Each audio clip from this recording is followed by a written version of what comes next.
जय माँ काली मित्रों, आपका हमारे चैनल माँ काली माँ दुर्गा शक्ति संवाद दरबार में स्वागत है। मित्रों, अगर आप हमारे चैनल पर नए हैं तो हमारे चैनल को सब्सक्राइब कीजिए, लाइक कीजिए, शेयर कीजिए, साथ ही नोटिफिकेशन बेल को भी प्रेस कीजिए जिससे हमारी आने वाली वीडियोस का नोटिफिकेशन आपको तुरंत मिल जाए। तो मित्रों, आज का जो विषय है वो विषय है आपके प्रश्न।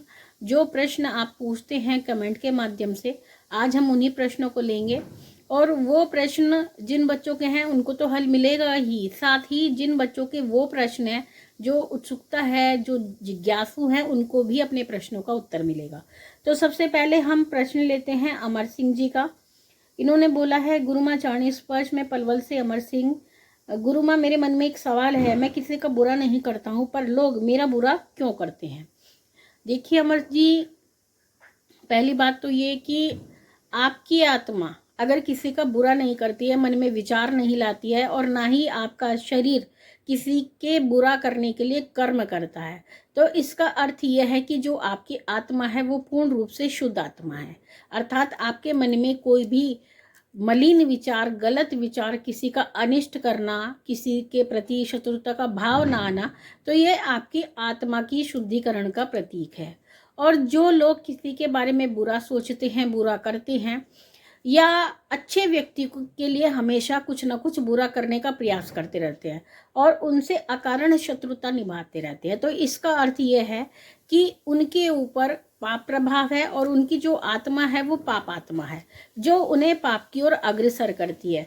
और वो चाहे अच्छा भी करना चाहें लेकिन चाहकर भी वो किसी का अच्छा नहीं कर सकते, क्योंकि जो उनकी मनोवृत्ति है उस पर पाप कर्म का प्रभाव इतना अधिक है कि वो उसको कभी अच्छा करने नहीं देती है। तो इसलिए आपको अति प्रसन्न होना चाहिए कि माँ भगवती मन से, वचन से, कर्म से आपसे किसी का भी बुरा नहीं कराती है। तो ये माँ का आशीर्वाद है आपके ऊपर। तो इसलिए आप सदैव अच्छे कर्म करते रहना, सबका भला करना, क्योंकि जब हम कोई नेकी दरिया में डालते हैं तो एक समय पर वो उबर के ज़रूर आती है। अब अगला प्रश्न लेते हैं जो कि है काला गेमिंग का। गुरुजी, जब मैं पूजा करता हूँ तो मेरा सर घूमता है, शरीर आगे पीछे होता है, बॉडी में करंट सा लगता है, प्लीज़ गुरुजी बताओ ये क्या है। देखो बेटा, जब आप पूजा करने बैठते हैं और पूजा करते समय आपके शरीर में किसी भी प्रकार की वाइब्रेशन होती है जिसको आप कहते हैं करंट जैसा महसूस होता है, क्योंकि जो ऊर्जा है वो भी एक करंट ही है, एक तरंग ही है। जब वो आपके शरीर में प्रवेश करती है तो आपको करंट जैसा लगता है। दूसरी बात, जब आपके आसपास ऊर्जा घूम रही होती है तो उसका प्रभाव आपके शरीर में होने लगता है और आपका शरीर संकेत देने लगता है, और कहीं ना कहीं ये ऊर्जा प्रवेश का लक्षण है। अर्थात ऊर्जा आपके शरीर में प्रवेश कर रही है लेकिन वो अभी बहुत ही निम्न स्तर की है।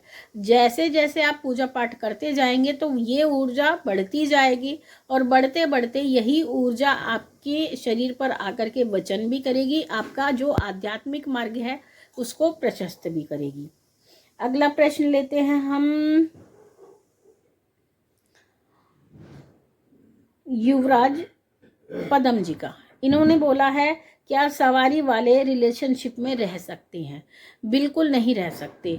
वो इसलिए नहीं रह सकते क्योंकि जो सवारी के नियम है उसमें जो सबसे बड़ा नियम है वो शुद्धिकरण का है। अर्थात कोई भी व्यक्ति जिसके ऊपर भी सवारी आती है उसको अपने आप को शारीरिक रूप से शुद्ध रखना होता है और साथ ही व्यभिचार से दूर रहना होता है। अगर आप एक रिश्ता बनाना ही चाहते हैं तो पति पत्नी का बनाइए, क्योंकि पति पत्नी का जो रिश्ता होता है वो एक संस्कार होता है और माँ भगवती के दृष्टि में वो मान्य होता है।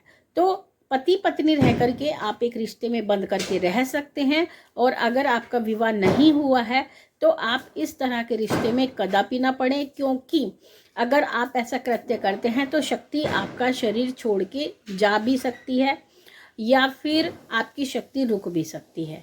तो इस बात को लेकर के आप बहुत गंभीरता से विचार करें। अगला प्रश्न लेते हैं हम स्टिच माई वर्ल्ड। मैं कुंवारी हूँ, मुझे कल नवरात्र में पहले दिन हमारे घर में कीर्तन कराया था तो मेरे अंदर पता नहीं क्या हो गया था, माता की सवारी आई थी, तो यह आना अच्छा होता है या बुरा। मेरी शादी भी नहीं हुई है अभी। देखो बेटा, अगर आपकी शादी नहीं हुई है और माई की किरण आपके शरीर में प्रवेश कर गई थी या माई का प्रवेश उस समय पर हो रहा था, तो इसमें कोई भी घबराने वाली बात नहीं है, क्योंकि माई ये नहीं कहती कि तुमको शादी नहीं करनी है। जिसके शीश पे माँ भगवती आती है वो उसको सुख देती है, समृद्धि देती है, विवाह भी उसका कराती है, बहुत अच्छा जीवन साथी उसको देती है। लेकिन जैसे आपने बोला है कि कीर्तन में आई थी, तो ये अभी बहुत ही आंशिक रूप से सवारी है जो कीर्तन और जागरण में खेलती है। दूसरी बात, आपने बोला कि माई आई थी, लेकिन कई बार ऐसा भी होता है कि जब हम कीर्तन जागरण में होते हैं, अगर किसी भी नकारात्मक ऊर्जा का प्रवेश हमारे शरीर में होता है तो वो ऊर्जा भी उभर के आ सकती है। तो आपको इसके लिए एक बार अपनी चेकिंग ज़रूर करानी चाहिए कि आपके शरीर में जो ऊर्जा आई है वो सकारात्मक है या नकारात्मक है। तो मित्रों, ये बच्चों के प्रश्न थे जो आज हमने लिए हैं और इसके माध्यम से हमने कहीं ना कहीं आपकी समस्याओं का भी समाधान किया है, आपको भी उत्तर दिया है। तो जैसा आपने प्यार हमारे YouTube चैनल को दिया था, हमारे इंस्टाग्राम को भी प्यार दीजिए। शक्ति संवाद के नाम से हमारा इंस्टाग्राम अकाउंट है, उसको फॉलो कीजिए। और साथ ही गुरु माँ बरखा भवानी इंस्टाग्राम अकाउंट है, तो उसको भी फॉलो कीजिए। आपसे जल्दी मिलते हैं अपनी अगली वीडियो में, और माँ भगवती से यही प्रार्थना करते हैं कि वो आपके भंडारे भरती रहे, आपकी सभी कामनाओं को पूर्ण करती रहे, आप पे अपना पूर्ण आशीर्वाद बना के रखिए। तो जल्दी मिलेंगे आपसे अगली वीडियो में, तब तक के लिए जय महाकाली, जय महाकाल।